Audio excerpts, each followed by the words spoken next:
take pipes in a barracks looks like. Oh God. True.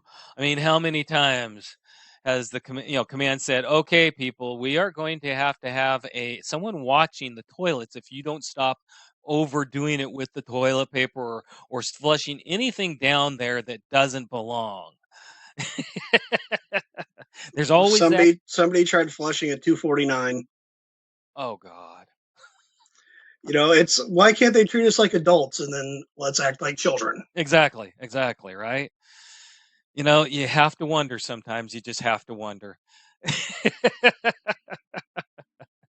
But that's the fun of human nature. You have to sometimes laugh at human nature because we do stupid things sometimes, and that's okay. It is that's part of being human. That's part of learning and growing. But I mean, the obvious things are the things that are just so damn silly. But the people don't realize the obvious when it's right in front of them. This is a story that got relayed to me whenever I was in police academy. Was remember when light up shoes were a thing? Okay. Well, they're chasing this guy from a drug deal one night. He's running through yards and stuff. It's pitch black. They lose track of him. And then they see something blinking and they realize he's wearing light up shoes and he's still running. And every time he takes a step, his shoes blink. And that's how they found him. I love it. They called him Twinkle Toes after that. And then every new guy that got brought on the department, this dude was still a shithead, was still doing the same stuff. So the training officer would bring him by and be like, "This is Twinkle Toes." And then they'd tell the story. I love it. Stefan sits there and says, "Yeah, the barracks, their pipes were full of starch from starching uniforms." Jeez. I remember that in 2003, putting so much damn starch that I think you probably could have cut paper on my creases. You know, I'm gonna show you how old I am. What uniform did you wear? The BDU. Okay. I started out with the greens.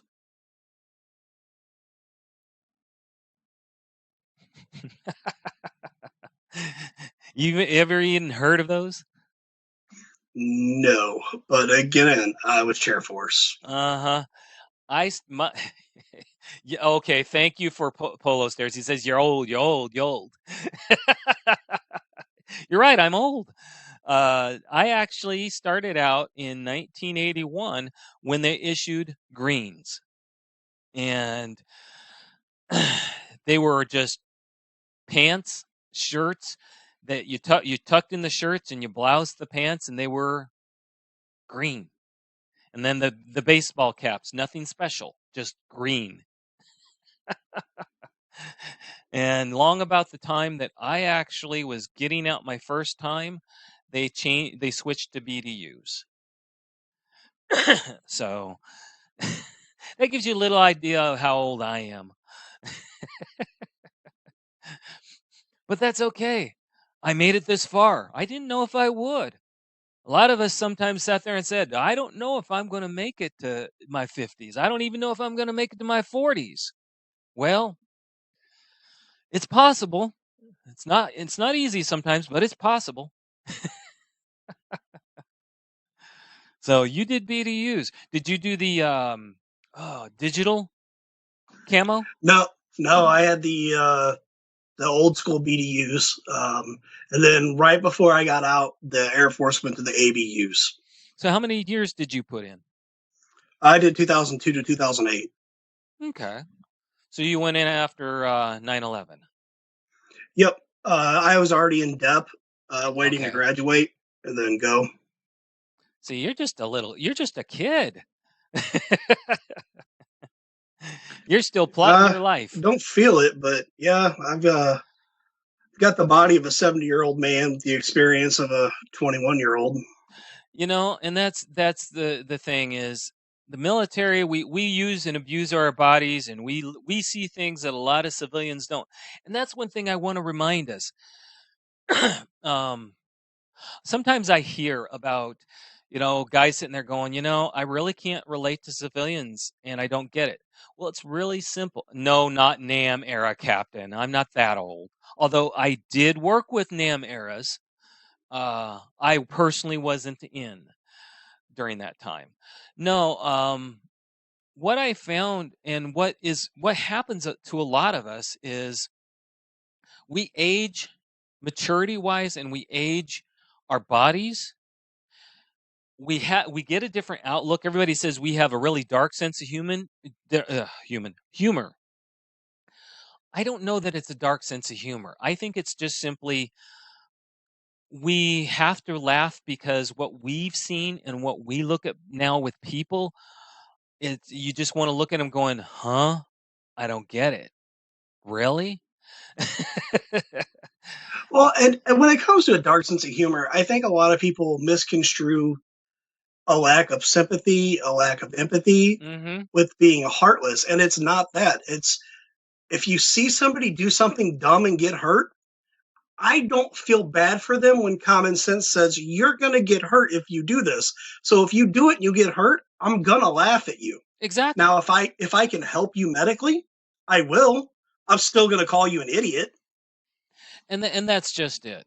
Um that's the interpretation that people have of us, of veterans. It can be a little rough sometimes to come across that it's not that we're heartless and it's not that we don't get things. It's that we've been getting things, and doing 4 years in the military matures you to the point where what when you get out, you're probably 10 years, 15 years maturity wise from those who are the same age as you that never went. Oh, for sure. I mean, just even coming back home when my same group of friends were either, working their first like construction jobs or some of them were going to college, it's like, wow, I thought we were stupid in the military, but you guys are clinically retarded. Yeah. I mean, and that's just it. Is the things that people do, it's really sad, especially, and I'm not going to try, I'm very much not disparaging on it, but that's my problem with college kids now. Is it used to be when you if you went to college, excuse me, it wasn't a demand. In fact, it was a privilege. It wasn't a you got to get there if you're going to get anywhere, because you could get places without college. And if you went to college, it's because you were going because you were ready, capable, and college actually then actually taught leadership. They actually taught people to be more than what it used to be. High school taught you to be ready for the world. College taught you to be ready for taking the world. Now, I was in college a year and a half ago, taking some classes, Yeah. and just the simple lack of respect towards instructors that I was seeing from people or Ah. towards guests. Like it was ridiculous. We had a Vietnam vet come in for one of our history classes to talk about something, Uh huh. and people were talking over him and texting and stuff. And finally, I stood up and from being a cop and doing other things, you have a command voice sometimes, a command presence. Yeah. And I had to tell everybody, you need to shut the hell up and you're going to respect this guy and you're going to listen to what he has to say. He's here for 30 minutes. And even my teacher the instructor was doing nothing about the blatant disrespect. And I just thought that was insane because they feel like if they challenge a student's disrespect, that they're going to have a problem at a junior college where they're a contract employee so they can be let go for whatever. Exactly. And see, that's the difference. Is it used to be taught that college was a finishing place. If you were going to go for a college education, it meant you wanted what you needed, meant that you had to go there. It wasn't where you go to get more education, but it didn't mean that you. I mean, these days they don't finish you. They don't get you ready for the outside. There are kids now that are doing stuff that, I mean, they went and they got all these degrees, and they're not ready for life. that's the one thing we are ready for as having been in, is we're ready for life. We've been through life. And that's the nice part about being veterans. And I'm trying to remind us the good part about being veteran, because we all know that there's a lot of news media that tries to paint us as a bunch of psycho, gun-toting, um, PTSD-ridden, incapable of controlling ourselves veterans. And Well, with that though, I think. Do you remember when Don Shipley was on the other day? Like he said, the pretend vets, or even the people that were veterans but they weren't a combat vet, yeah, but they play off that they have PTSD and they're this broken baby bird that needs to be fixed. yeah. That's the new in thing. That's the new vogue thing, is for, oh, I'm so broken. I've got this wrong with me. No, you're an asshole and you're trying to excuse your asshole behavior on something else that's completely unrelated. And so remember, guys, show the best of you, because the best of you shows the best of us. We can be courteous. When we were in, a salute was saying hello. A acknowledgement, hey fucker, that was our hello. Okay? We can't use those words, but we can still acknowledge people. We can still be that person that says, hey man, I love you. Hello, I hope you're having a good day. Hey Ari, good to see you, by the way. Excuse me. Yeah, There, I think people misconstrue like the way veterans talk to each other as mean, when it's, that's our language, that's our inner code, whatever you want to call it. If I call you a dickhead while I'm laughing and talking to you, you know I'm not being serious. You know you're my friend and I'm playing with you. exactly. And we need to remind each other that sometimes, if there's others around, we need to try to convey that and kind of transfer that sense of humor so people understand we're not out to harm. We're not out to hurt. We've done that. Been there, done that, wrote the book, bought the farm, whatever, right? Well, I think when it comes down to it, it's, if I say the minimum amount of words to you, like, yeah, okay, nope, great, I'll take care of that, and I don't interact with you besides that, I probably don't like you very much. But if, like, we were working in an office together and I brought you some papers and I was like, hey, dickhead, here's this stuff. You gonna still be a cockbag later? Something like that. You would know we're friends and I'm playing with you. Yeah.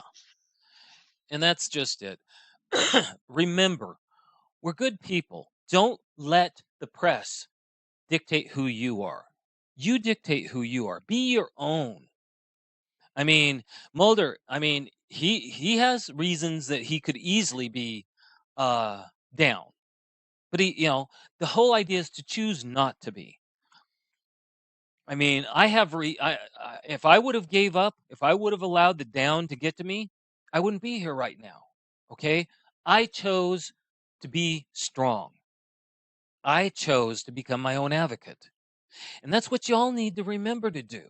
Become your own advocate. Stay strong for yourselves. Stay in the game for yourself. A couple of y'all looked me up and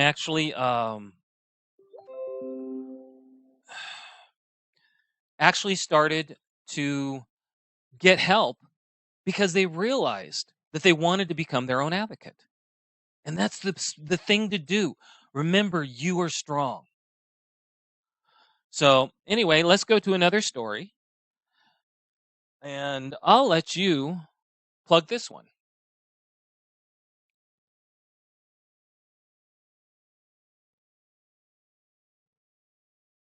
Are you there? Yeah, I'm an idiot and I started reading it without unmuting my mic. Oops. $273 million Mega Millions ticket left behind at store. The New Jersey winner of a $273 million Mega Millions jackpot said he almost missed out on his newfound fortune when he left his ticket behind at the store. Michael, I'm not going to pronounce that last name, of Alpha Warren County told the New Jersey lottery officials he bought the Mega Millions ticket for the March 1st drawing and a Pick 6 ticket at the Quick Check near his home.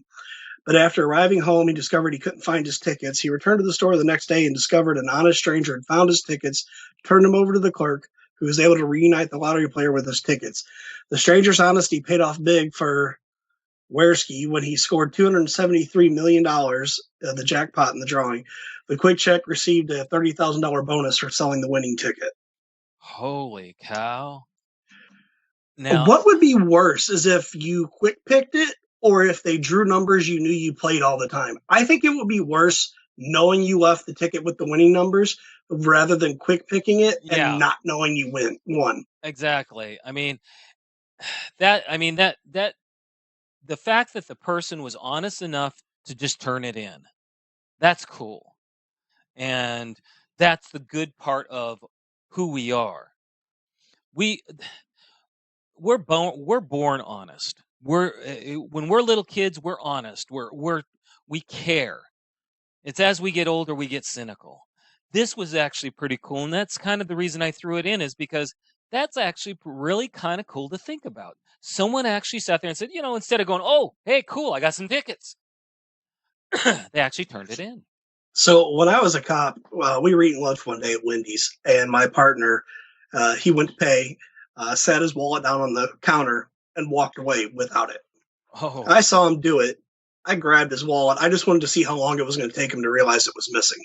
oh, Well, we're jeez. back at the PD talking. I'm like, "Hey, do you got that $10 you owe me?" He goes to reach for his wallet. And it's not there. He's like, "Shit, my badge was in that. If I lose that, that's a 2-week suspension." So he Oh, calls Wendy's. The kid says, "Oh yeah, nobody turned that badge in or whatever. Nobody turned your wallet in." And God. I actually called the Wendy's. I'm like, "Hey, tell him somebody found his wallet, but there was nothing in it." So he Oh. he freaks out and he's about to run down there all mad. And finally, I'm like, I pull his wallet out. I'm laughing, and he tased me in the balls. I can't say you might not have deserved it. He didn't deploy the prongs. He pulled the cartridge out and did a stun drive. He jammed it right up there in the taint and got me. You have to say you probably deserved a little bit of that.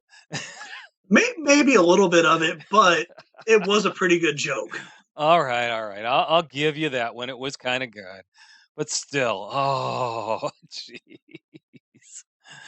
Oh, see, and I probably would have thought, yeah, okay, you deserve what you get, buddy. Jeez. 50,000 volts running through your twig and berries is definitely an eye opener. That's better than coffee. Wake up time. Well, tell you what, I'm gonna do one more story, and then we're gonna go ahead and take break. Here we go. California road covered in beer from crashed truck. Police in California City warned commuters to expect delays after a semi truck spilled its load of beer onto a busy road. The West Covina Police Department said the truck was traveling on Garvey Avenue near the 10 freeway when it crashed and lost its load of Modelo beer. Police shared the video of beer covered road on social media. The cause of the crash was under investigation, and police warned drivers to expect delays while crews worked to clean up the mess. Free fur! I bet there, if you would have had an infantry unit nearby, they could have got that all cleaned up in about 3 hours. Right? Dude, we're pitching in to help here. Jeez.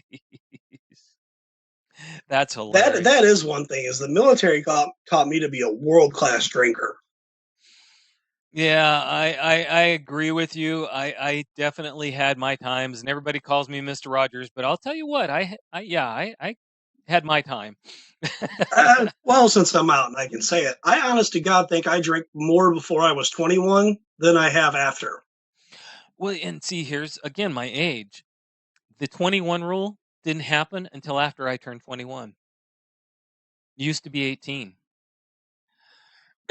Now, my friend just shared this thing, and there was somewhere in California, I believe, but the city passed a city ordinance that you can't be under 21 and possess nicotine in the city. So if you are a 18-year-old that lives in a neighboring city and you're coming through this city, they can write you, well, city cops could write you a ticket theoretically on it, which I feel like that's getting into some violations there because you're making it a status offense based on a border. Yeah. And I understand the whole nicotine thing, and everybody's trying to clean up, and everybody's trying to make the kids be healthy. And, you know, personally, I don't, I've never smoked, and I don't think there's a reason to.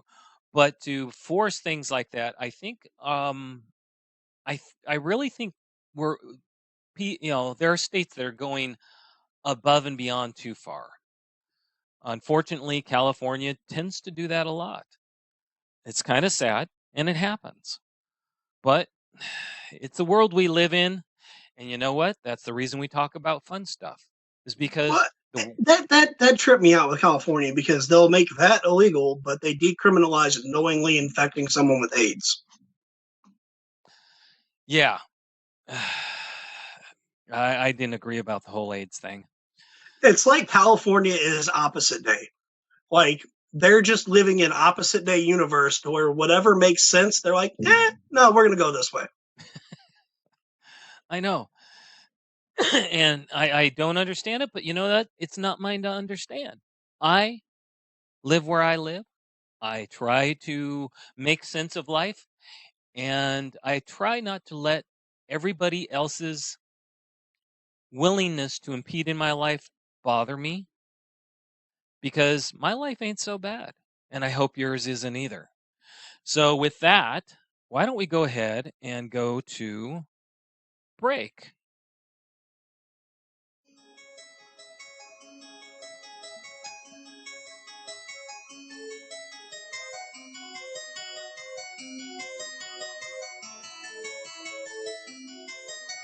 Sipping on this Hennessy, sipping on this Hennessy, sipping on this Hennessy, sipping on this Hennessy, sipping on this Hennessy, waiting for the time to break, sipping on this Hennessy.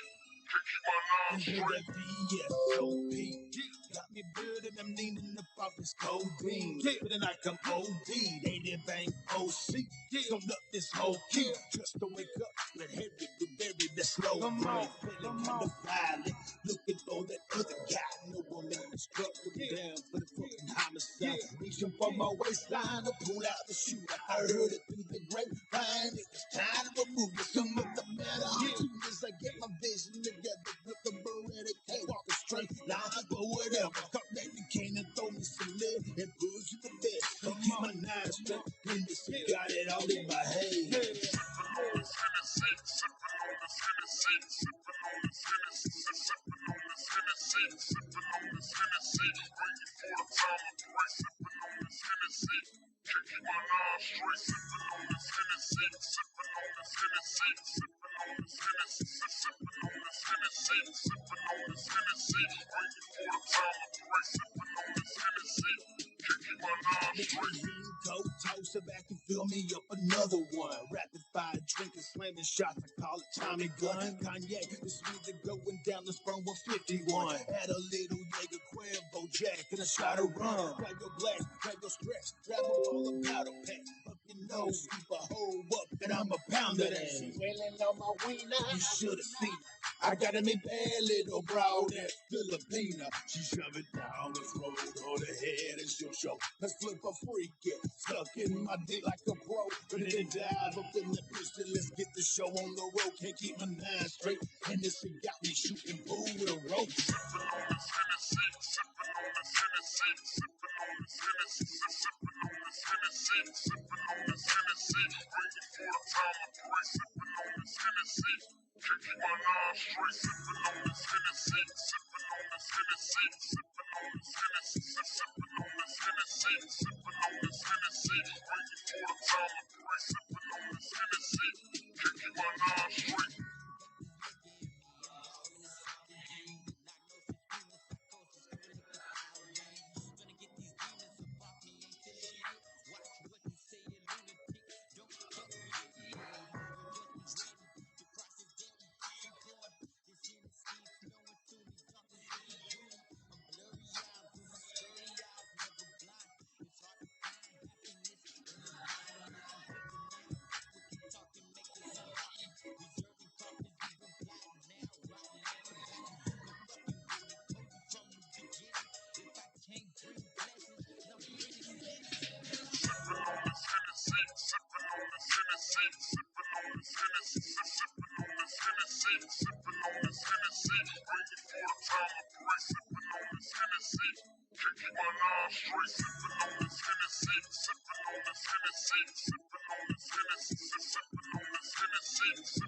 this Hennessy, waiting for the time of grace, sipping on this Hennessy.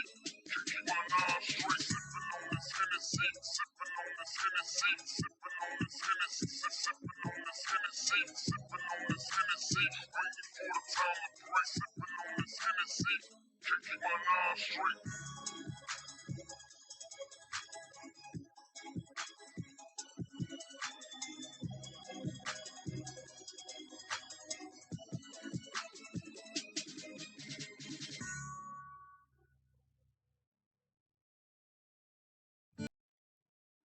Everything stated on WTF Nation Radio is to be considered the opinion of the person that stated it, and not an official representation of WTF Nation Radio or U.S. Army WTF Moments. Price does not include tax, title, or license. Some assembly required. Each item sold separately. Batteries not included. Objects in mirror are closer than they appear. If conditions persist, contact a physician. Individual results may vary. Keep out of the reach of children. Avoid prolonged exposure to direct sunlight. Keep in a cool, dark place. And please enjoy the show.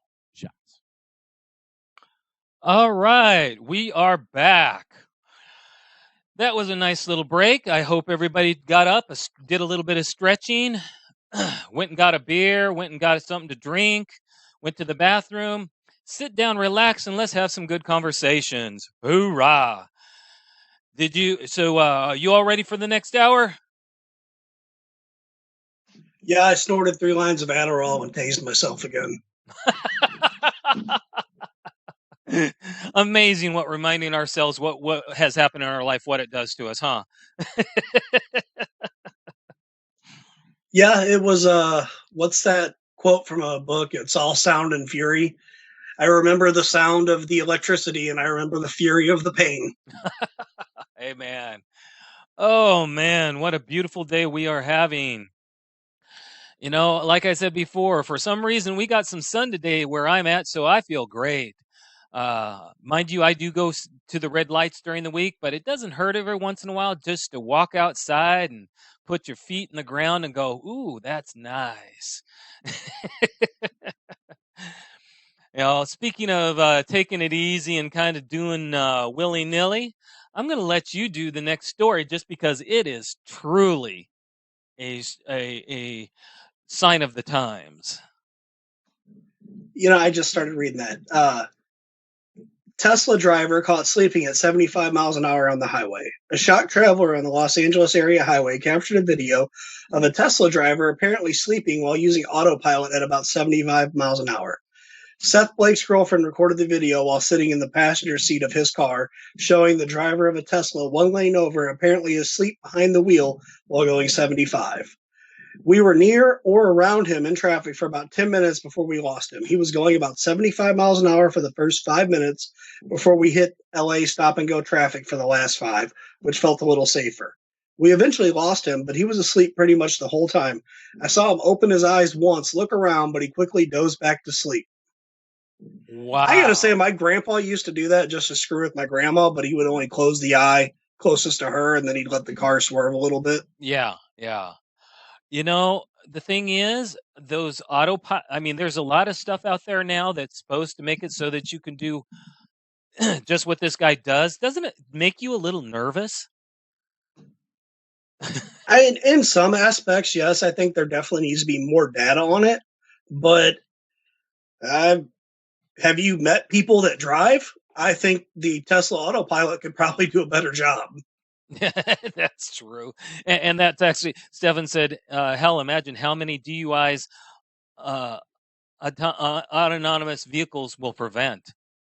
Well, but here's the problem is I don't think it'll drive if you don't have weight in the driver's seat. So you would still be charged with DUI because you're capable of operating the vehicle. It's not like you could crawl in the back and it could drive you home. We're not at that point yet. That's true. Geez, though. I mean, really. I'm going to be completely honest. I used to drive back from Texas to Missouri when I was in, and there are some shots on like 277 in Texas and 44 through Oklahoma and Missouri. Yeah. Where if I could have put my car on autopilot and taken a nap, that would have been great because I used to come home on leave, wait to the last minute, drive back to Texas for 12 hours, get there just in time to shave, go to work, and then try to make it through my whole shift. Jeez. See, you know, I worked in hospital or field, depending on where they decided to have me at the time. And I can't say that I ever pulled any of those just showing up at the last minute types things. Just because when you work in the hospital, if you show up tired, and normally I ended up being shift leader, that was reasons for them to ask me to leave or to go home, and then I would be rode up. You have to So go ahead. my shop chief at the time, he was very much he knew how to play the government system. Yeah. You remember end of the year, you got to spend all the money or we won't get it all again next year. Yeah. Well, he knew how to pad the man hours that we would submit for work on the planes to the MAGCOM that would increase our numbers for the shop as far as manning. So we were overmanned, and he wanted it that way to make it an easier workload on us. Yeah. But what had ended up happening was when they put me in charge of the midnight shift, it was me and 6 other guys, and we didn't have work for me and 6 other guys. We didn't have work for me half the time. So I would usually do a uniform inspection. I would let whoever had the best uniform go home. Yeah. But they still had to be on like telephone standby. And then usually we would dick around and play a game or do something. And then after like 2 hours, if no one was going home, I'd keep one guy with me and kick the rest of my guys loose because there was no point in everybody being there. And this is the chair force, everybody. That's backshop maintenance. I'm sure backshop maintenance in the Army is the same way. If there's nothing going on and you can swing getting away with it, you kick your guys loose that live on base and keep them on telephone standby. Yeah, we weren't that bad. We wouldn't be allowed to kick them loose. They had to stay in the area. It's just they wouldn't necessarily have to be underneath a vehicle. So we would I would say, this is your guys' time to go do self-directed PT. Now, I'm not going to follow up on them. Yeah. But, like I said, there was no point in keeping everybody, and I wasn't going to be that dickhead that kept everybody there and made them clean the same things day shift was going to do. I didn't make my guys do day shifts work to make us look better. Everybody hated us anyway. We were on midnights. That's why we were there. Yeah. Well, and again, different branches, different ways of thinking, and I don't begrudge. Still brothers, still willing to put your name on that dotted line. just different way of going about it.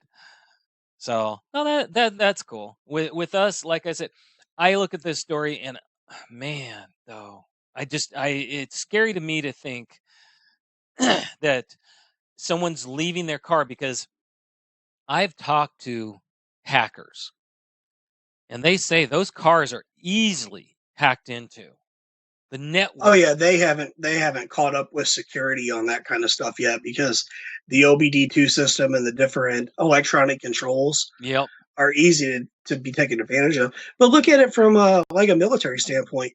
Those like when we have stuff like launching out of Diego Garcia to support Afghanistan or Iraq. Yeah. That's like a 6-hour flight time from Diego to the AOR. Those pilots are putting it on autopilot and fucking napping, playing Sudoku, doing whatever. Oh, yeah. They're not 100% focused on what they're doing. Oh, I agree with you. But the difference is, excuse me, you've got kind of a little bit more bumper room. Yeah, there's a lot of sky versus on an LA freeway. I get what you're saying. But you're also in a $250 million bomber with, 36 tons of high explosives. Yeah. Well, again, the autopilot for an airplane versus autopilot for a car, there's too many people. And although, you never know if that green deal ever comes through, we may not see so many vehicles on the road anymore. But I don't see that being a smart thing. And I know, Holly, you like Elon Musk and you think he's awesome, but I still have to wonder. I like him because he's like one bad day away from turning into Gru from Despicable Me and becoming a supervillain. I get that. Have you seen pictures of him from like the late 90s, early 2000s when he started PayPal? No, no. Well, apparently when you make your first $1 billion, your hair grows back.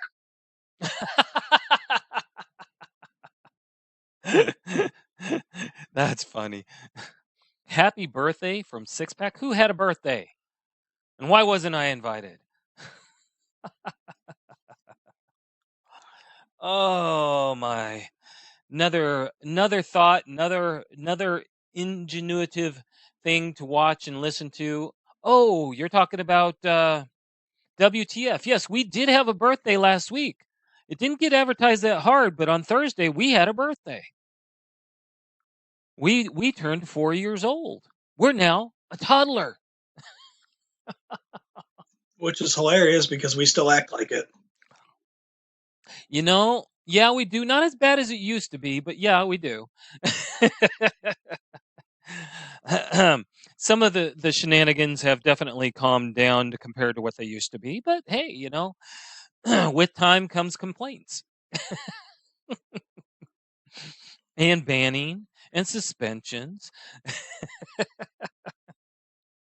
Eventually, you clean your act up just enough to ride that line going, yeehaw! And I got to call Bill Clinton a rapist on the air. That was like the crown of my radio career. Did that make you feel good? It gave me a warm feeling in my heart. When I was rotating through and I actually worked with ICE and shoot. I worked with ICE and J Ready, and that was about it. Not a whole lot more. And then Koz picked me up. And ICE used to think it was funny as hell. He'd try to get me going. And then he'd sit there and play music in the background and tease me a little bit that I went on a rant. Because, I like I say, I try to be positive. It doesn't mean I don't have opinions. And it doesn't mean I don't think the government has issues. It's just, I don't think you need to hear it. If you want to hear that, hell, you can turn on the TV, just sit there and randomly push in numbers, and you will come up with someone who has an opinion. You don't need my opinion. You got your own opinion. But on a side note, though, to that, it's almost like there is a hive mind of opinion because probably 75% of media pushes the same narrative. It's mob mentality. Unfortunately, it is mob mentality. I don't like it because what happens, you get one person, and I've actually done this. I've sat down with hardcore liberals, okay, who will sit there, and when they're in a group, they'll sit there and they'll drum and talk socialism and how everything's unfair and but you get them alone and you sit there and you start talking about common sense and not aggressively, just hey, but what do you think, what do you think about this, and you do it lightly. They start agreeing, and then you start at some point a little light goes on the hair and like, whoa, what was I thinking? Well, it's like the people that live in California for so long and then leave because of the high taxes and everything else, but then they move to a place and they vote for the same shit they just left for. Exactly. It's like, what kind of level of cognitive dissonance do you have to not realize you're doing the same thing, and then once you ruin this place, you're going to try to move somewhere else? Well, and that's an issue I have because I live in a state that unfortunately that happens to. A lot of Californians have moved where I am. Well, I've been finding these groups on Facebook of, if you live in California, move to Texas, and I've been reporting them for terrorist activities. They need to stay the hell in California where they belong. And that's just it. You can tell the difference between the people who just came up from California and people who have lived where I am most of their lives. you will see they just sit there and they're like, well, that makes no damn sense at all. I mean, Here's the issue is, and try not to get negative, but the poor can't escape socialism, whereas the rich can, yeah, if that makes sense. no, it's the truth. If we're going to speak truth, well, the truth is that socialists don't believe that it's going to affect them. The truth is it does catch up to them. Well, the ones making the laws, it doesn't affect them because it's laws for thee and not for me. Yes, but if they are if they get out of the power area, in other words, if all you are is rich and you aren't people making the laws, you actually end up feeling, I mean, the pressure of what you've been a part of. In Venezuela right now, people who were rich aren't rich anymore. People who were in the media aren't in the media anymore because they got took over. Things got took over. People would show up to their jobs. Media people would show up to their jobs one day, and all of a sudden, government officials were standing there saying, "You no longer work here." Simple as that. That's what socialism does. It can't afford to have competitors, so it takes over, and you Well, can't. look at AOC's mom, who said she left New York for the high taxes to move to Florida. Yeah, And New York's actually having that now, and Illinois is looking at doing something similar. They're looking at auditing you and charging you a bill to leave the state because they're going to lose their tax revenue from you. oh yeah. New Jersey already does that. New Jersey already charges you if you want to leave the state. And once you get to that point, why don't the state just issue a passport so nobody can leave and you're stuck paying taxes there forever? And that's the problem. Is that's the way things are going. I mean, look at what was it that Cortez lady. She lost them how many jobs? 25,000 Yeah, I with an mean, average salary between 100 and 150,000 because it was going to be not only the warehouse, but there was going to be a bigger corporate and I think a IT side to what was going to be coming there. yeah, and they just sat there and they pissed it away because they all sat there and rambled on about this, that, and the other. And Amazon said, "You know what? We don't need this. We got people who are welcoming us with open arms." Well, what was weird was they're like, well, these $3 billion in tax incentives, we can take them and use them to hire new teachers. And it's like, you don't really understand what a tax incentive is, do you? No. That money doesn't exist right now. And you're not going to get any more money, and you're not going to get taxes from the people who are going to all of a sudden have these good paying jobs. But they didn't, and that's the thing. Have you looked at this lady's history, where she comes from? She actually, Yeah, I think she needs to apologize to her instructors from Boston College. well, she was also a bartender. She'd never held a real job. She never really done anything. She was living at her parents'. Did you just describe Bernie Sanders? Because that applies to him too. Exactly. Well, enough with the disparaging. I don't like going there because, again, I do have opinions. I just prefer to give people a chance to smile because everybody gives you their opinion. You just heard a little bit of what I think, and it's not about being disparaging. It's about common sense. And Well, I think if you look at things factually without trying to be disparaging, a lot of people say you're being disparaging. It's like, no, I'm using a fact. Now, you can't get mad at a fact because a fact is a fact and it doesn't change. Now, your slant on the fact can change, Exactly. but the fact itself doesn't change. And I agree with that. Right now, that I think we've gone far enough in that area.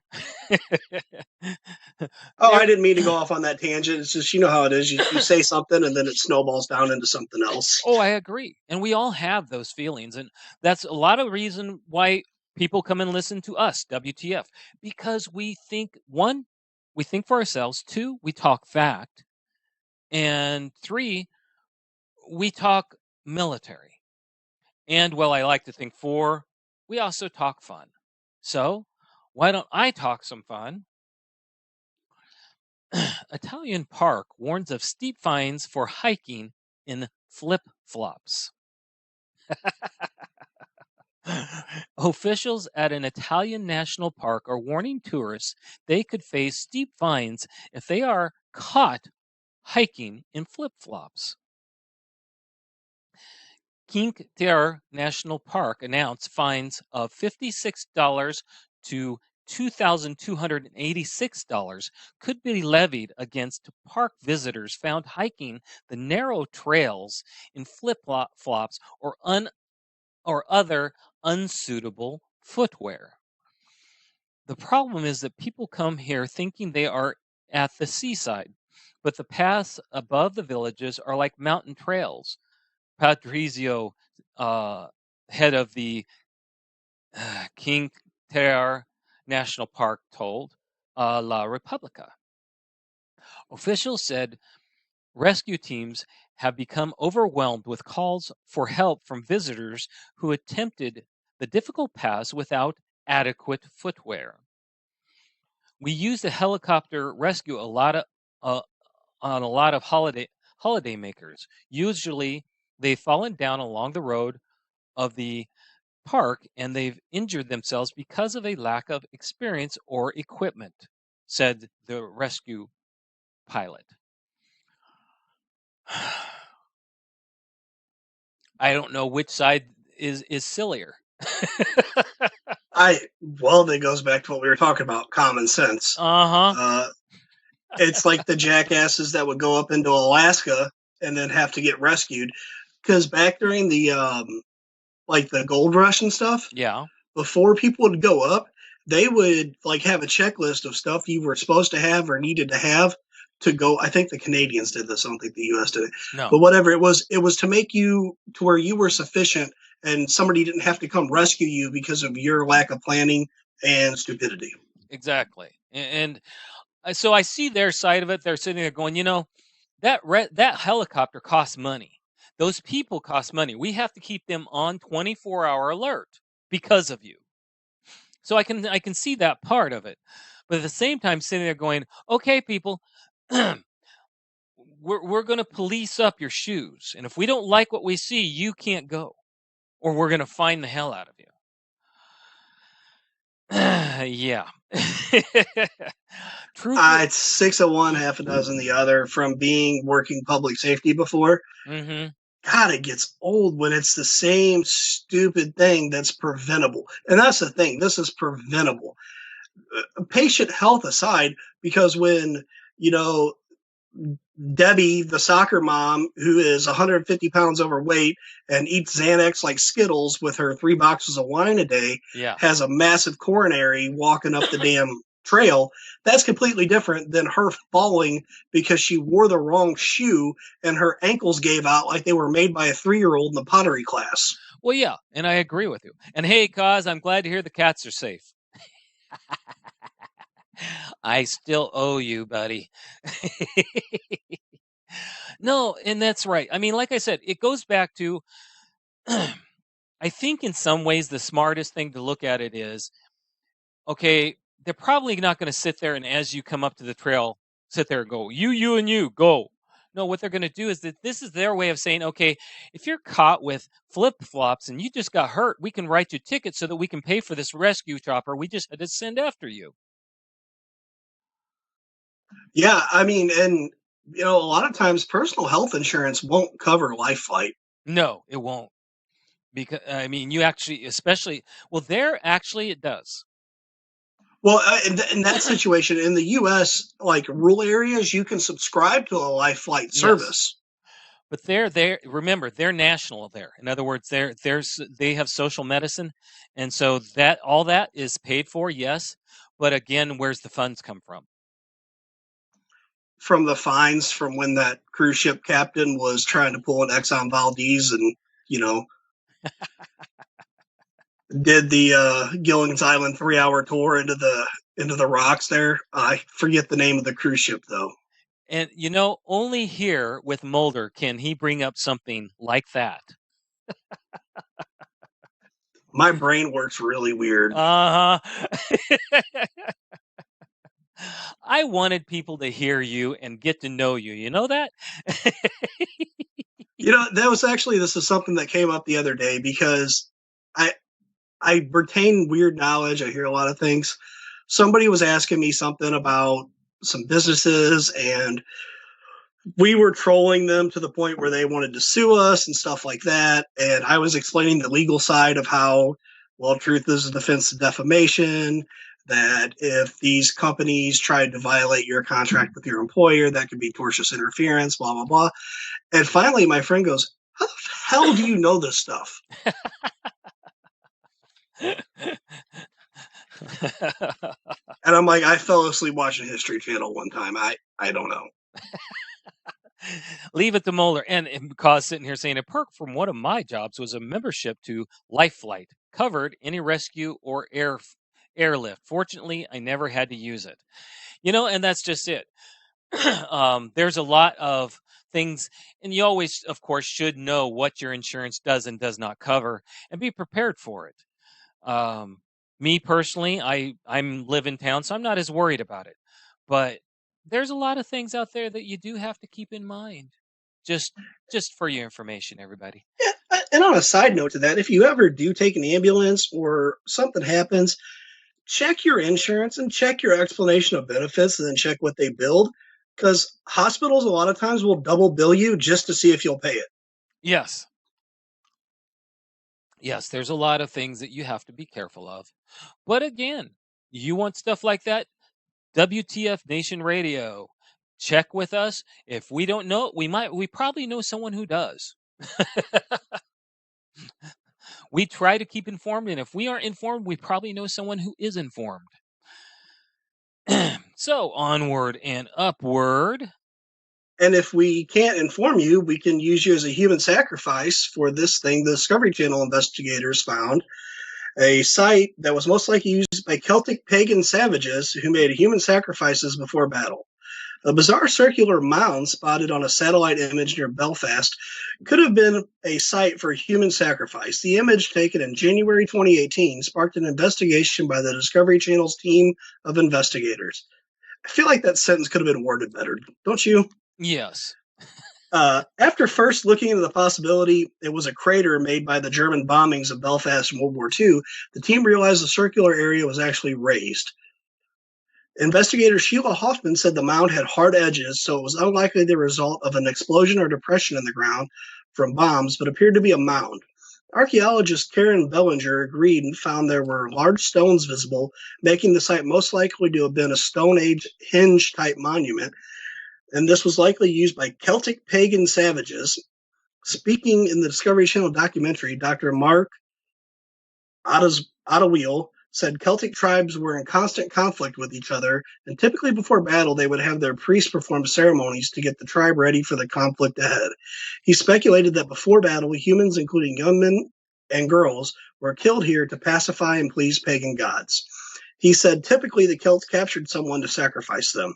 They would perform these rituals on these mounds, places that were elevated, in a way to bring them closer to their gods. In the army, that's considered a soldier's board or a promotion board. Oh, I thought I'd throw a little bit of knowledge out there. I found that really interesting because everybody, talks about Stonehenge and other things that are out there. And well, there's all sorts of stuff out there that we still are discovering. Everybody talks about how our world is getting smaller and smaller and there's nothing else to discover. Well, guess what, people? There is. There's still things out there. Lots of things. There's tons of stuff to discover. There's things astronomically that the ancients did that it's mind-blowing that they could figure out the angles to where on the summer solstice it would shine specifically through this one window in this tower they built. It's like, how did you guys figure that out back then? Exactly. And hello, Faith. It's good to see you. I always like seeing Faith. She's always got a good smile. The one thing, there's all sorts of really, really cool stuff out there. And you're right. The ancients, how did they figure this stuff out back then? How do you see, how do you get that kind of information? And there's things like in the Andes, there's these, I think that Sacsayhuaman is one of them.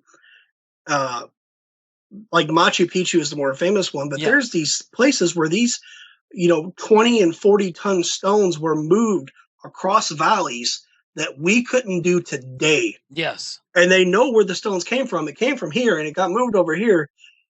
And But how? we say some dudes in, cloth thongs did it with tree branches and logs. Mm-hmm. In that, you just sit there going, wow. I'm not going to do the ancient aliens. All it was aliens, but it's definitely something that's like, I honestly would like to know because it's very interesting of how they did it. Yeah, I agree. I mean, when you look back in ancient times, you see the different cultures were a lot more spiritual. They had to believe more in their god or gods to get through the day and to understand life. That's how they figured out life. They had things like the god of the sun, the god of the moon. They had these different ways of looking at things so that it helped them rationalize and figure out their life. Well, and it's weird how it's circular in the logic, whereas the ancient Greeks had Zeus, and Mm-hmm. we have Harvey Weinstein, and they both ran around sticking their dicks in everything. Only you. That's going to be my saying now. Got that, Koz? Anytime something like that weird comes up with only Mulder. I'm just saying it's not correlation or causation. It's just a funny little fact that Zeus's motto was, I'm going to stick my dick in it. And Harvey Weinstein's motto was, I'm going to stick my dick in it. Things that we learn in college. I mean, honestly, reading some ancient Greek myths, they're pretty out there. I agree with you. And, a lot of times the way they came about it was they were trying to explain something that they couldn't explain. So they had to have a story for it because they felt it was necessary to put in writing. So always something different out there. Well, Yeah, definitely. There's so much different stuff out there, like Archimedes and the things he came up with back then, and then same thing with Leonardo da Vinci. And I won't say Edison because he's a damn thief, but Nikola Tesla was the real inventor. mm-hmm. And see, my side of the coin, I know other shamans, and we all talk.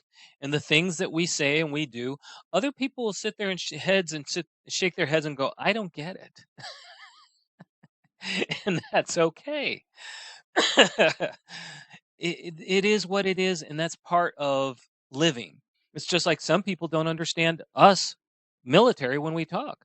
They actually say now we are our own subculture. The military is its own subculture. We have our own way of thinking, our own way of talking, and our own way of being. And we had our own pagan god for a while in Saint Mattis, bringer of chaos. For me, it was Schwarzkopf. God damn it, I'm brain farting on who the Air Force general was in World War II. And his basic motto was, we're going to bomb the shit out of them. Uh-huh. There's many ways to look at things and many ways to do things. And the world, even as small as it's getting, is just as wondrous as it always has been. And we're going to move on to the next story. McDonald's cheeseburger scented candle has fans' mouths watering. Your home can now smell of the aroma of McDonald's thanks to a candle with a 30-hour burn time. How much do you love the greasy, telltale scent of McDonald's? If the answer happens to be a lot, this is a glorious time to be alive.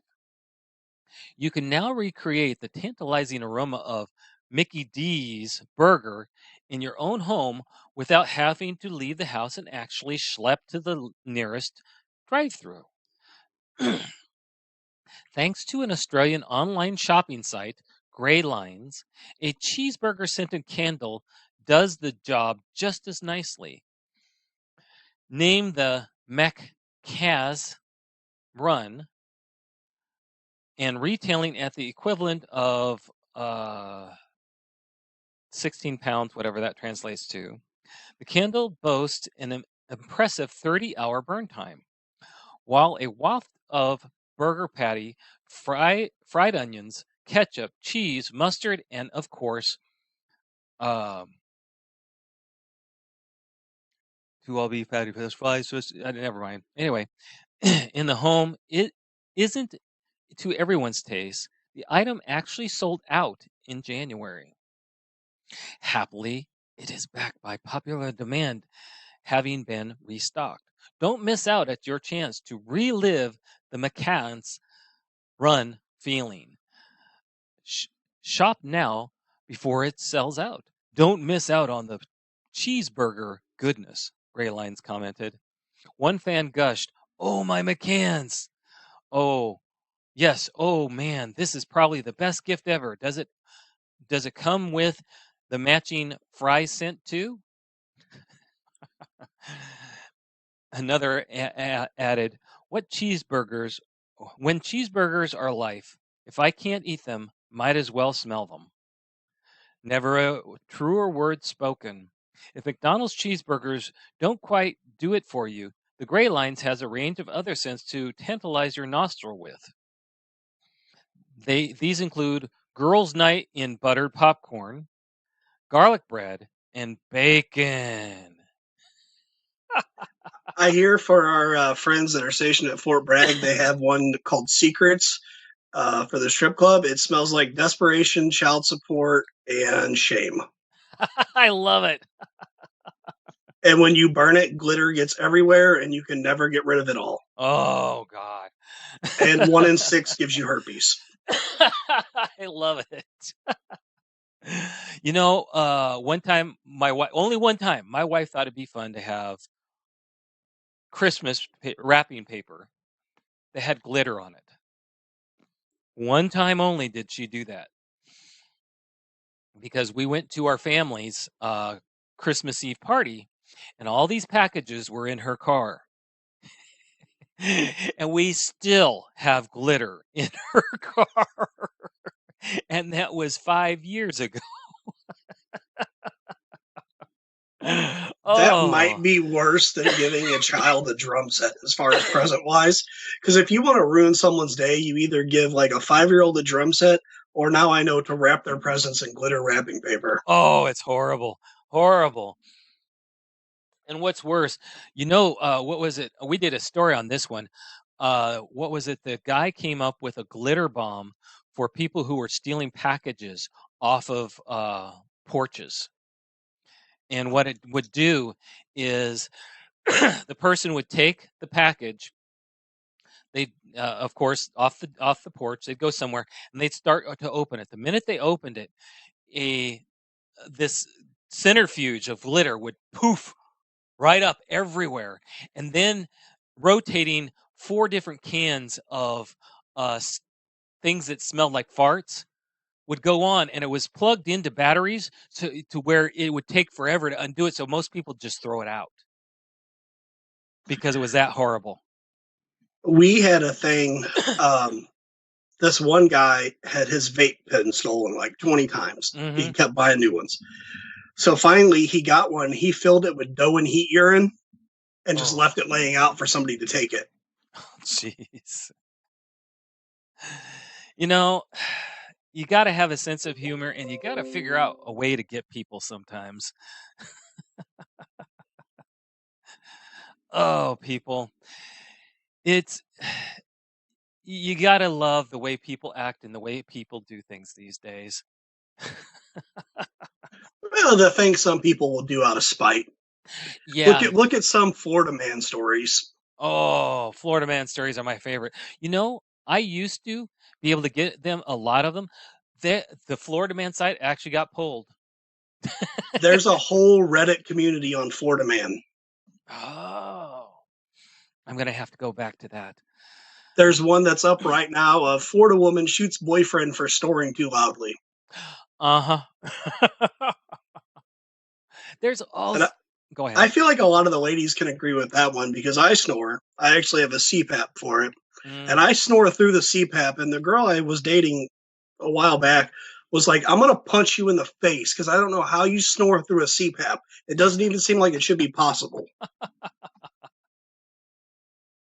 You know, snoring, there are ways to take care of snoring. It's just I don't even agree with CPAP. I sleep on my side. I don't snore. Mine's from my nose getting broke really bad. And then it was actually, they sent me out of the military to an outside surgeon.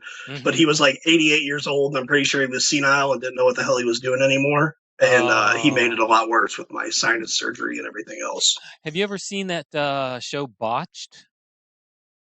Yeah, that's pretty much what it was. Like he did the surgery and he was like, well, we fixed your deviated septum. I perforated a dime sized hole in it so you don't have a septum anymore. Oh gosh. You gotta love people who don't know what they're doing.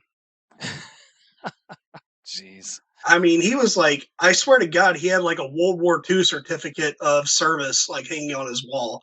And this was in 2006. So, I mean, like I said, he was up there in age. Jeez. You know, at that point, you have to wonder what the hell they are doing performing surgery if they can't do it right. Again, maybe you ought to look up the guys who do botch, see if they'll correct your nose for you. You know, that show, some of the people that came on there, and then some of the stuff you see in the news, like, I don't know why I got injured when they were using cans of Fix-A-Flat to inflate my ass. Like, you really didn't see any problem with this? Exactly. I mean, some of it you feel bad for because they're truly sad stories. And some of it you just, again, you just sit there going, I can't feel sorry for you. Well, I some of can't. them is I I think natural selection should have taken you a long time ago, and I don't know where we put a stop to that chain, but we're not weeding out stupid people anymore, and they're still breeding. I know. Let's not get into that one. Let's go on to the next story. You ready? Yeah, this should settle a debate. Go for it. Over or under, toilet roll debate finally settled thanks to a 128-year-old Manuel. Manuel. Yeah. Are you up and over or team hanging under? Apparently, there are two types of people in the world. As for how this was decided, it's all to do with the toilet roll. By now, you have come across the age old question, should the toilet roll hang over or under? Maybe this question has caused conflict in your home. Perhaps you've ended a relationship or even disinherited a family member based on their toilet roll orientation.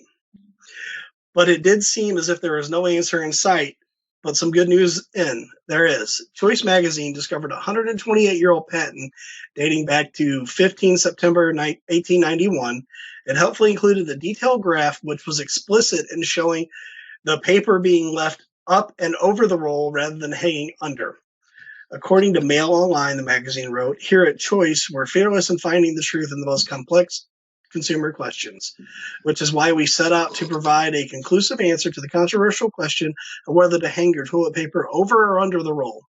So at risk of permanently losing members, we're here to announce that over is the correct way to hang the toilet paper. The number of responses to this bombshell revelation are testament to how heated this debate has become. Over. Under makes me uncomfortable, wrote one reader. Over, because I'm not a monster, agreed someone else. But in camp under, someone said under all the way. It gives you better, quicker, and easier one-handed control of the number of sheets used. Can't we all just be friends?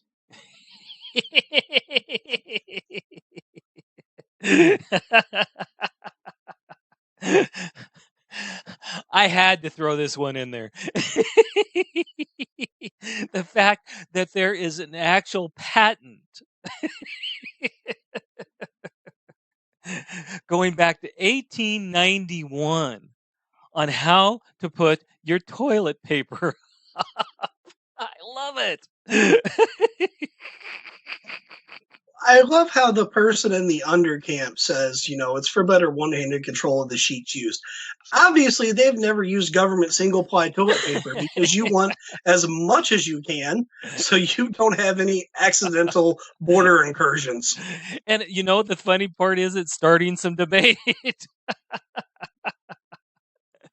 People are going, "Oh, under, no, over." I'm a In bachelor. my house, I would just be happy if my damn kids would put it back on the roll when they're done. And Koz says, "Well, I'm a bachelor, so it doesn't. I can do whatever without repercussions." He's a bachelor. Now, see, it's different when you're like a bachelor at Koz's age versus when you're a bachelor at 20, because it's like, shit, I don't have toilet paper. Well, I guess I got to take a shower or I got to throw this shower curtain out. Oh, I've never been that bad.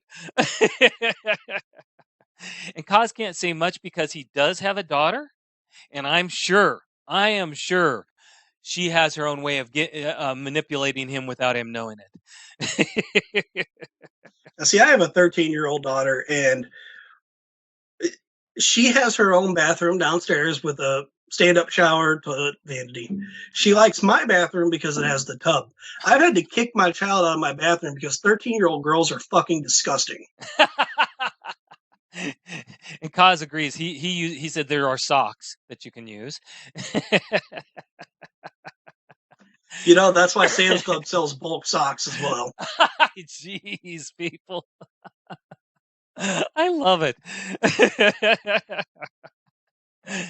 This is what I love to bring up, and this is what the stuff I love to talk about. I mean, come on, who would sit there and actually bring up a patent about toilet paper? Oh, geez. You got to think, and it actually got me thinking, how do I put my toilet? It's kind of one of those when people sit there and say, do you hold your pants and put, which foot do you put in first? It's one of those things I don't think about. I think it's just exactly. And actually, I think if it was Gillette or someone did a study on the way men shave, and they watched the way men shave, like over the course of like 6 months, like one group of men, and subconsciously, certain men will use the same number of shaving strokes every single time. Wow.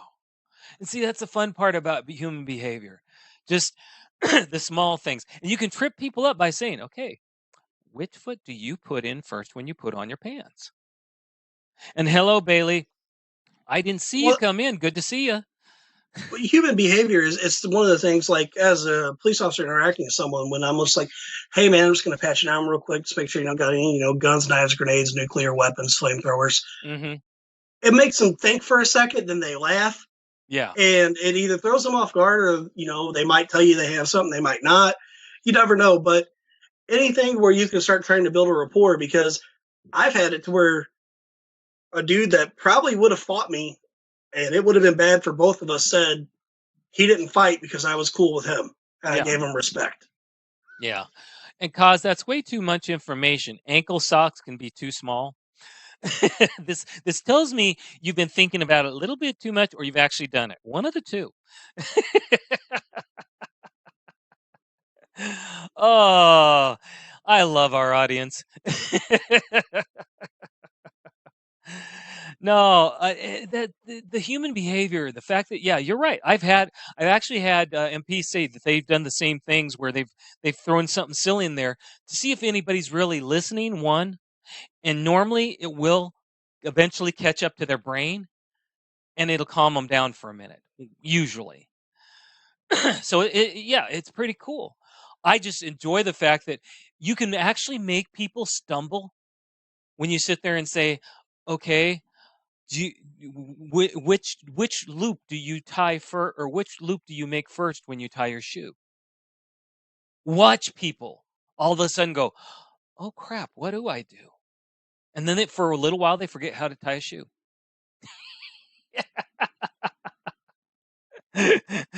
Human behavior.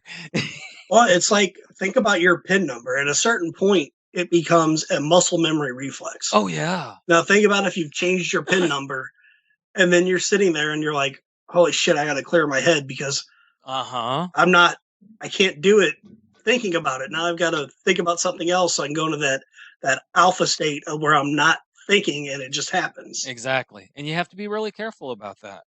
But yeah, it's just fun to think about working in psych in the military.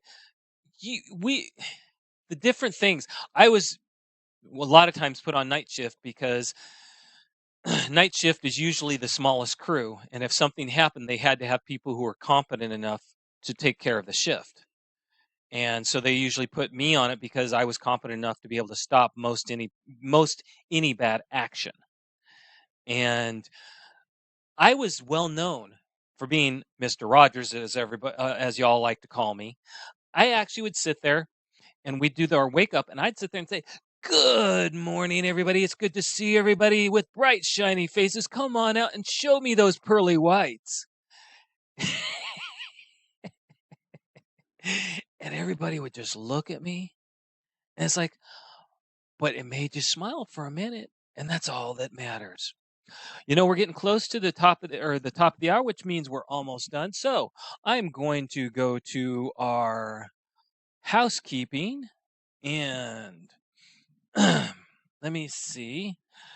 Would you like to read the first? Would you like to read our guest list? I'll let you handle that one. Okay. On March 11th, Monday, Jim Morris, retired U.S. Army Special Forces Major Jim Morris has been awarded 3 of his 4 Purple Hearts in Vietnam before the Marines ever hit the beach at Da Nang in March 1965.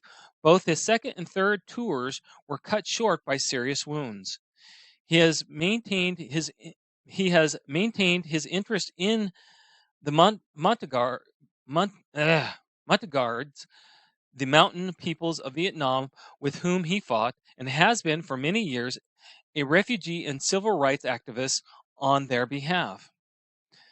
As the author of 2 factual accounts of experiences, War Story and The Devil's Secret Name, as well as Fighting Men, a collection of magazine pieces that became the pilot of a 1994 video series called the Fighting Men series, The Green Berets, Morris' life will forever be entwined not only with the Green Berets, but also with Vietnam. His Vietnam memoir, War Story, is deemed by many to have initiated the genre of Vietnam War memoirs. It won the first Bernal Diaz Award for military writing, in competition with every military nonfiction book of the preceding decade. That's going to be really interesting to see him on, or listen to him on Monday in Ice. I know he's going to be all over that, just enjoying the heck out of it. And then we have March 18th, on again Monday, Doug from the company Leader. Doug Meyer is an active duty U.S. Army infantry officer and 2009 graduate of Norwich University.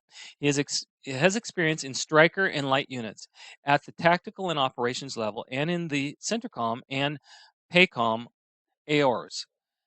He holds bachelor degrees in English and history and a master's degree in organizational leadership. Doug is currently a GCS intern and master's candidate at Georgetown University's McCourt School of Public Policy. He is the creator and curator of the company Leader, an online professional forum dedicated to developing leaders at the tactical level of war. And then come the 21st of March, Luis Fernandez from CONUS Battle Drills. Every day, veterans are getting out of the military and facing a world that they don't understand and that doesn't understand them. And they are faced with challenges that we're completely unprepared for.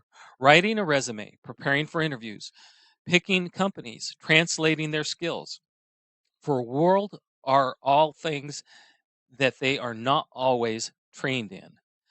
There's the ACAP stuff that they make you go through on your own out. But let's be real. Most of us are trying not to gouge our eyes out as we sit through classes waiting for a stamp and a signature. Oops, hold on. I just flipped a page by accident. CONUS Battle Drills is written by a combat veteran for combat veterans to help each other grow in the areas of corporate employment, fatherhood, being a husband, and taking care of your mental state. In his words, I don't pull punches. I'm not surgical in my approach. I will not coddle you. I will not feel pity for you. You are fucking killers, survivors of the greatest fighting force humanity has ever known, and I will treat you as such. Sometimes, however, you guys need some guidance. That's why I created this page. And he will be on as of the 21st of March. And we have a show lineup. We have shows 5 nights a week on WTF Nation Radio.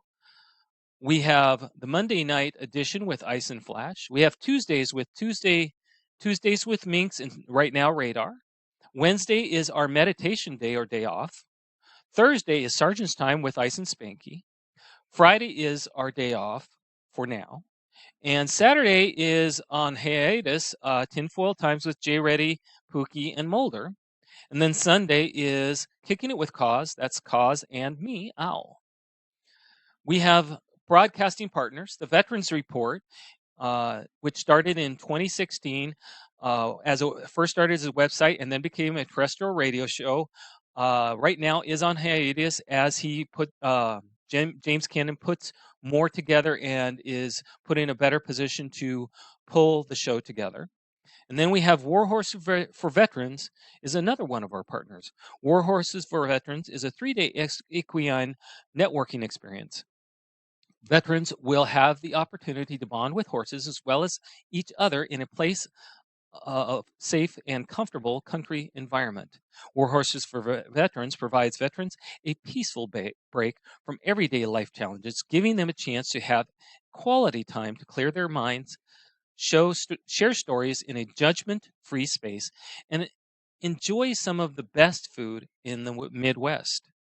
War Horses for Veterans' commitment to combat veterans goes beyond a weekend experience. They introduce you to a network of people able and willing to support you long after the uniform comes off, all in the spirit of community. This experience costs $0 for the veteran. Everything from airfare to lodging. All meals and transportation are also taken care of. So visit them at www.warhorsesforveterans.com to learn more. And in our closeout, please listen to us on Facebook, TuneIn app, YouTube, Mixer, and Twitter. We are part of them all, and we ask that you share, like, and follow us. Let's make this a bigger, better experience. After saying all that, which was a mouthful, do you have any thoughts for anybody? Just something that's been coming up recently. You know, everybody you take CPR because you think it could help someone, but you also need to understand bleeding control. So you guys should look up stopthebleed.org and learn how to get a free class that'll teach you to control traumatic bleeding, because you have a much better chance of running into a situation with someone with a traumatic bleed than needing to do CPR. Thank you. I wouldn't have thought of that. I'm going to give you two quick thoughts. One, Koz will be back next week. Don't worry. He saved enough cats for the day. And two, remember, not everybody out is going to help you. Learn to become your own advocate. Be informed. It's not impossible. You can get out there and do things for yourself. You made it through the military. You can do this. And if you have problems, brothers and sisters are all around you. Just look us up. We're here for you. And on that note, I'm going to go ahead and turn it over to Tech9 and Jay Reddy. And y'all have a good start of the week. Shots.